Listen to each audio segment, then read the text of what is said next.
सुरुवातीलाच महत्वाची बातमी येत आहे मित्रांनो। राज्याच्या राजकारणातून ज्या घडामोडीने सध्या उद्धव ठाकरे यांच्या शिवसेनेचं वजन मात्र केंद्रात प्रचंड वाढलेलं दिसतंय। शरद पवारांची राष्ट्रवादी आणि उद्धव ठाकरेंची शिवसेना आता मात्र केंद्रासह राज्यातील सत्ता पालटवणार हे आता जवळपास निश्चित झालंय। नरेंद्र मोदी सरकारला सगळ्यात मोठा झटका देण्यास आता शरद पवारांनी डाव खेळलाय। केंद्रातील सत्तेच्या ठिकाणी उद्धव ठाकरेंचा शरद पवारांचा नवीन डाव भारतीय जनता पार्टीला पडला अतिशय महागात। केंद्रातील सत्ता गेल्या 15 वर्षापासून भाजपची सत्तेला लागतोय सुरुंग, तर केंद्रातील बड्या नेत्यांनी घेतली शरद पवारांची भेट। राज्याच्या नव्हे तर देशाच्या राजकारणातून आलेली सगळ्यात मोठी बातमी जाणून घेऊया। बातमी मागची बातमी सगळी अतिशय अपडेट महत्वाची मित्रांनो, जाणून घेऊया महत्वाची बातमी काय घडले पडद्याच्या पाठीमागे। स्वर्गीय अजितदादा पवार यांच्या जाण्याच्या नंतर राज्यातील राजकीय सूत्र आता पूर्णपणे शरद पवारांच्या हातात आल्यामुळे राष्ट्रवादी काँग्रेस पार्टी महाराष्ट्रात काय करणार अशा प्रकारची सगळीकडे चर्चा सुरू होती। पवार कुटुंबीय पहिल्यापासून एक होतं आणि आता देखील एक आहे, मात्र केंद्रात आता नरेंद्र मोदी सरकारला खूप मोठा झटका बसण्यास सुरुवात झाली आहे। महाराष्ट्रामध्ये उद्धव ठाकरे यांची शिवसेना, शरद पवारांची राष्ट्रवादी दोन्ही पक्ष फोडल्यामुळे अजूनही शरद पवारांचा राग मात्र गेलेला नाहीये। तसंच अशा प्रकारचं राजकारण कोणत्याही पक्षाने कधीही करू नये असा शरद पवारांनी गेल्या 3 महिन्यापासून आपल्या मनातील भाव व्यक्त केला होता। दुसरीकडे आपण जर पाहायला गेलो तर मित्रांनो, महाराष्ट्रामध्ये उद्धव ठाकरे यांच्या शिवसेनेचा आवाज बुलंद होत चाललाय। या बुलंद होत चाललेल्या आवाजाच्या पाठीमागे उद्धव ठाकरेंच्या शिवसेनेचं दिल्लीतील तत्व आता मात्र बाहेर पडतंय।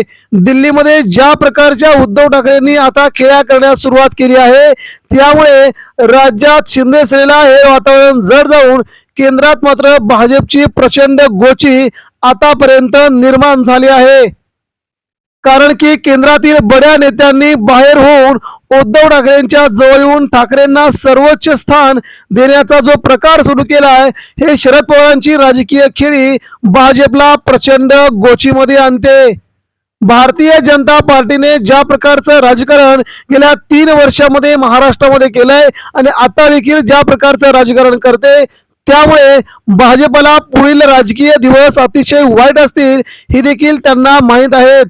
कारण की भाजपा जी आता सगळी भरलेली आहे, ती भाजपा 90% इतर पक्षातील नेत्यांना घेऊन भाजप आता टम्म फुगली आहे। तर या नेत्यांना घेऊन भाजपला असं वाटतंय की आपण मात्र संपूर्ण भारतच आपल्या हातात घेतलाय, परंतु ईडी सीबीआय आणि या काही लोकांना हाताशी धरून तुम्ही नेत्यांना फोडू शकता, परंतु पक्षांना फोडू शकता, मात्र जी विचारधारा आहे ती मात्र कधीही तोडू शकत नाही असा सनसनीत चोरा मात्र लगावलाय। मित्रांनो, आता आपण मूळ विषयाच्या मुळाला जाऊया। नेमकं केंद्रातलं सरकार कसं पलटतंय आणि केंद्रामध्ये उद्धव ठाकरे शरद पवार या दोघांची खेळी कशी होते यशस्वी, याकडे आता आपण नजर टाकूया।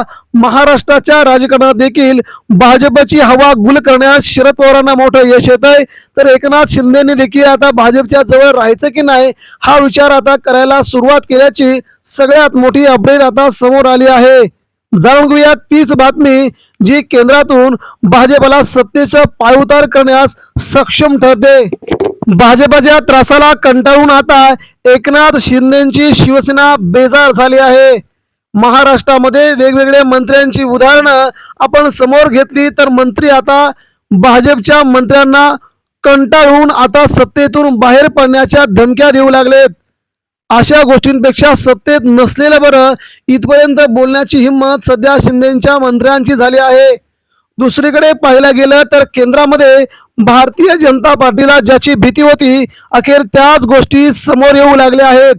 केंद्रातून भारतीय जनता पार्टीच्या जवळची असणारे तब्बल 28 खासदार, 3 पक्षांचे खासदार भाजपची साथ सोडून राहुल गांधींसह उद्धव ठाकरे शरद पवार यांच्या भेटीसाठी लवकरच पदार्पण करतील आणि ही सगळ्यात मोठी अपडेट, राज्याचे मसिया राजकारणाचे सर्वात मोठे व्यक्तिमत्व असणारं शरद पवार यांनी सगळ्यात मोठी गोष्ट घडवून आणली आहे.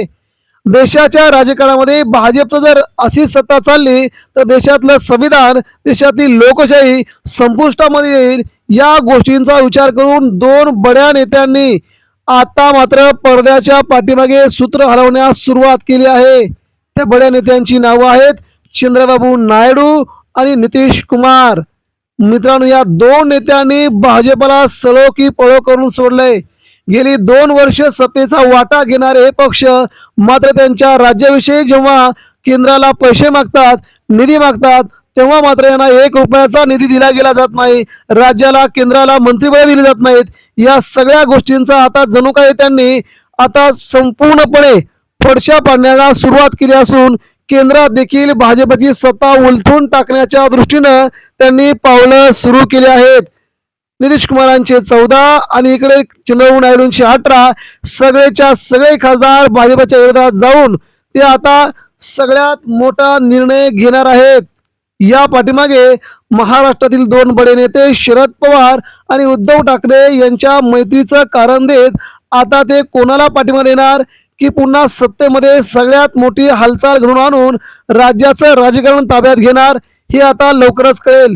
मात्र भाजपचा सगळ्यात मोठी मस्ती जिरवण्यासाठी हा निर्णय खूप महत्वाचा असल्याचं काही नेत्यांनी म्हटलंय. तेव्हा हे 14 आणि 22 असे जवळजवळ 30-35च्या खासदार मिळून उद्धव ठाकरेंची 9 अशी संख्या 50च्या आसपास जाते. सगळ्यांनी मिळून जर निर्णय घेतला तर केंद्रातून भारतीय जनता पार्टीला कसं हटवता येईल या दृष्टीनं नवीन राजकीय खेळी करण्यास सुरुवात झाली आहे. नितीश कुमार आणि चंद्रबाबू नायडू यांना देशातील सर्वोच्च पद देऊन त्यांना या राष्ट्रीय पदावरती बसून काँग्रेस भाजपचा करेक्ट कार्यक्रम करण्याच्या तयारीमध्ये आहे. नितीश कुमारांना कधी नव्हे तेवढं देशाचं पंतप्रधान पद भूषवण्याची संधी आता जवळजवळ मिळते आणि ती संधी कदापिही सोडणार नाहीत. याही अगोदर त्यांनी भाजपला 2 ते 3 वेळा सोडलेलं आहे. सत्तेतून भाजपाच्या बाहेर पडलेले आहेत आणि जर असं केंद्रातलं सर्वोच्च पद जर मिळत असेल तर कुठेही आता अशा प्रकारची राजकीय खेळी करण्यास हे 2 नेते बघणार नाहीत. त्यामुळे पडद्याच्या पाठीमागे हलणारी सूत्र देशाचं राजकीय राजकारण आता पूर्णपणे बदलण्यासाठी तत्पर आहेत. मात्र भाजपने अशी खेळी केली ती भाजपवर आता उलटण्यास सुरुवात झाल्याची चर्चा दिल्लीसह आसपासच्या राज्यामध्ये सुरुवात झाली आहे.